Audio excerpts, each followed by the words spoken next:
ماشي 3 2 1. اهلا ترند تايم. انا بسنت لاشين، صناعه محتوى، وجاي اعرفكم على نفسي. بس انت ممكن تقول لنا عندك كام سنة؟ عندي كام سنه؟ انا كل الناس بتسالني عندي كام سنه، وبصراحه مش عارفه ده هيفرق في ايه. وبعدين يا جماعه محدش بيسال بنت عندها كام سنه، فانا مش هجاوب على السؤال ده عشان السوشيال ميديا مش لازم تعرف كل حاجه. بس انت ممكن تقول لنا كان نفسك تطلعي ايه وانت صغيرة؟ كان نفسي اطلع ايه وانا صغيره؟ بص، انا كان عندي احلام كتير قوي وموهوبه في حاجات كتير قوي، بس اكتر حاجه كان نفسي اطلعها ابقى رائده فضاء، وابقى اول رائده فضاء مصريه عربيه تطلع الفضاء. بس طبعا الحلم ده ما اتحققش خالص يعني. بس احنا عرفنا ان انت خريجة اعلام. ممكن تقول لنا سبب دخولك المجال ده؟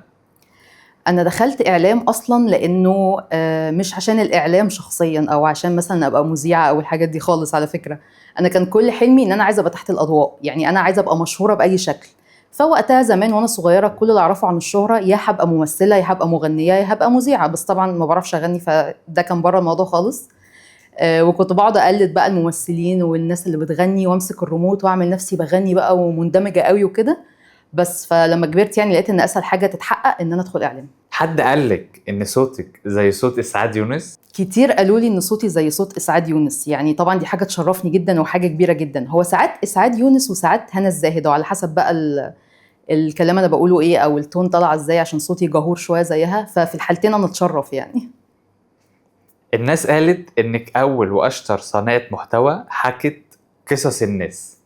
الناس قالت ان انا اشطر صانعه محتوى، والله دي حاجه تحفه يعني، شكرا للناس اللي قالوا كده. دي حاجه جميله. ليه قالوا كده؟ لا ما اعرفش ليه قالوا كده، بس يعني لو هم شايفين حاجه كده تبقى حاجه كويسه، او يمكن انا مثلا عشان من اوائل الناس اللي حكت القصص بشكل مختلف شويه. بس يعني في الحالتين دي حاجه جميله قوي، يعني شكرا لكل اللي قال كده. عرفنا ان الناس بتقول انك المتحدثة الرسمية لعم صبحي كابر، وكمان حزب مستقبل وطن. اشمعنى؟ لا هو مش لدرجه المتحدثه الرسميه ليهم، يعني هو بس عم صبحي كابر انا عملت معاه شغل كتير. كذا فيديو تقريبا، وممكن يكونوا نزلوا في فتره قريبه فالناس حست ان انا ممكن اكون بشتغل معاه او حاجه. بس لا يعني مش لدرجه متحدثه رسميه. وحزب مستقبل وطن نفس الكلام برضو. يعني هي صدفه ان احنا اشتغلنا كذا، يعني كذا مره مع كذا نائب، فهي جمعت مع بعضها كده فبانت ان انا برضو في الحته دي. بس هي جت صدفه، هي مش متحدثه رسميه خالص. احنا شايفين انك بدأتي تعملي لقاءات مع شخصيات مهمة، فلو نفسك تعملي حوار ممكن يكون مع مين؟ لو نفسي اعمل حوار هيبقى مع مين؟ هي لسه طويله قوي الصراحه في الحته دي يعني، بس اللي على بالي دلوقتي مثلا اسعاد يونس، او استاذ اشرف عبد الباقي. نفسي ادخل في حياتهم كده واعرف هم ازاي، يعني تاريخهم ده عدوا بيه في ايه وشافوا ايه في حياتهم، مش اللي ظاهر قدام الشاشه. يعني هم ايه الحاجات الشخصيه اللي عدوا بيها في حياتهم، والحاجات الصعبه اللي شافوها علشان يوصلوا اللي هم فيه دلوقتي. بس انت دلوقتي هنقولك اسم وقولي لنا موقف حصل معاه. يلا. جاهزة؟ جاهز. الفنان يوسف منصور. الفنان يوسف منصور، بص هو الفنان يوسف منصور ده قصة بالنسبة لي يعني.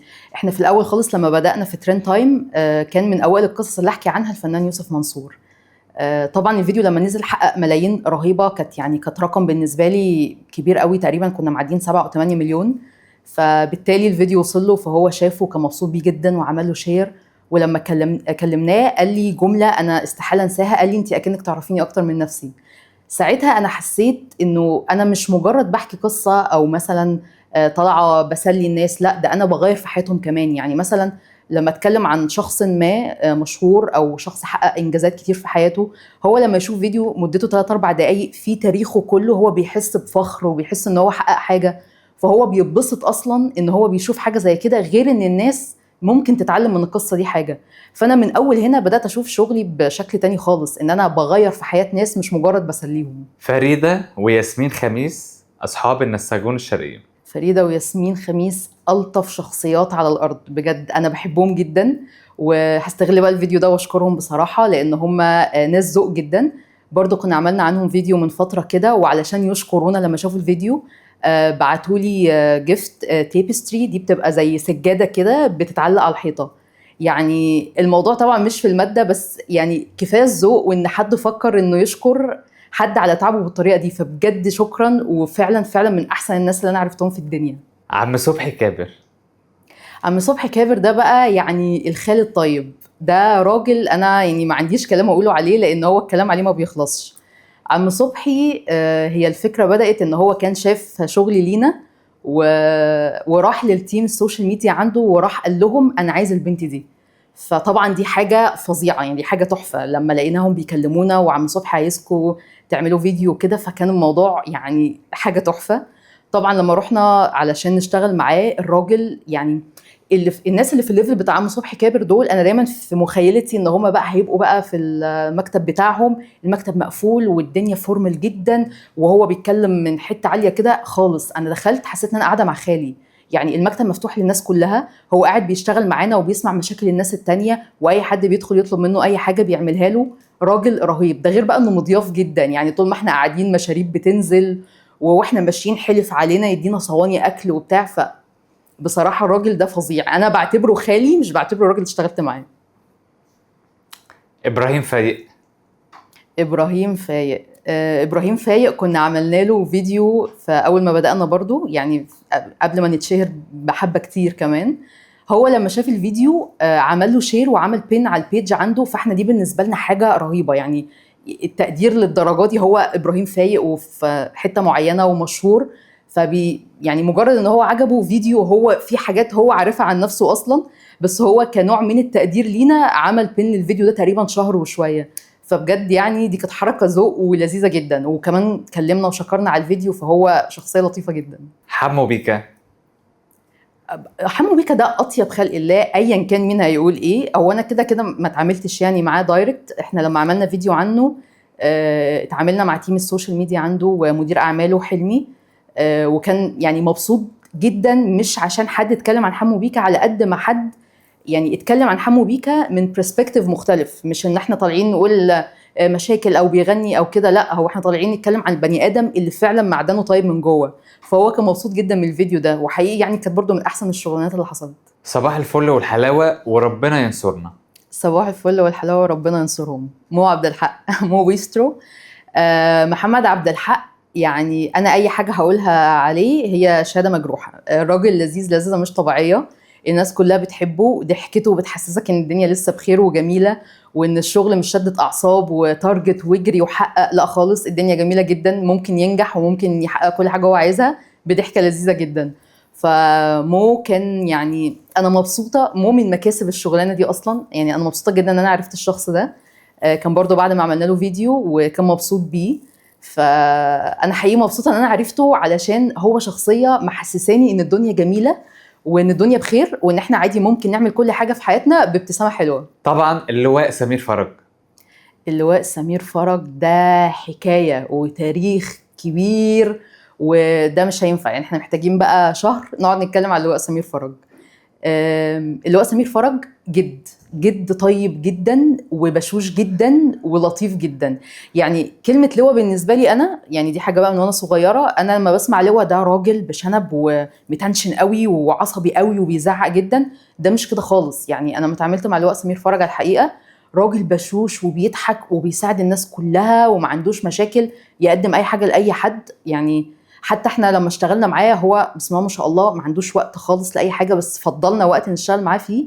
فيعني بصراحه الراجل ده رهيب. انا يعني اتمنى ان انا ما اوصل او اكبر أو اوصل للسن ده ابقى اعرف ابقى زيه. يعني اليوتيوبر احمد كمال. احمد كمال بتاع افلام اطيب خلق الله، اطيب خلق الله، وشخصيه جميله وجدع لابعد الحدود، وبيساعد الناس كلها وما عندوش جواه.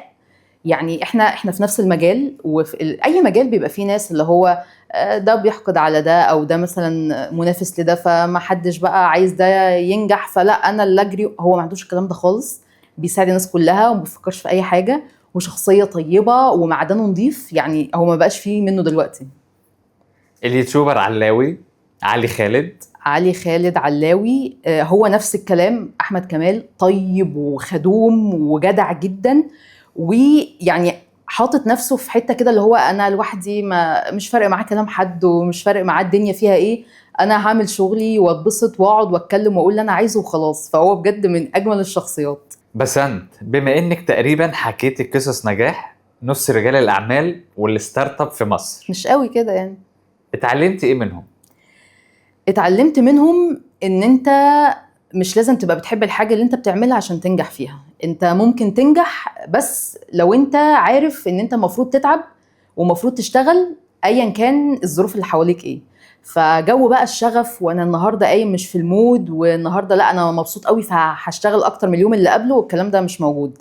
طول ما انت بتضغط على نفسك وبتشتغل هتنجح، عايز تنجح لازم تعمل الكلام ده.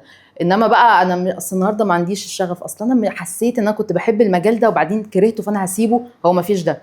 هتمسك في الحاجه وتشتغل عليها لحد اخرها هتنجح فيها. في الاخر ممكن تقول لنا حلمك ايه؟ حلمي ايه؟ ده سؤال مبهم قوي والله.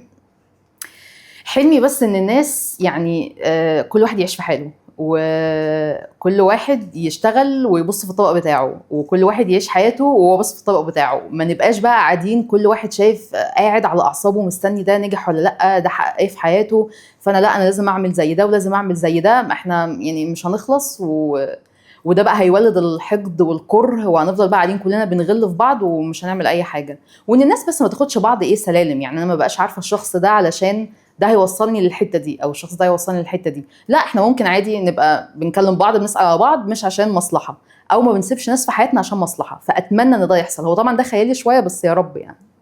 شكرا يا بسام. شكرا ليكم.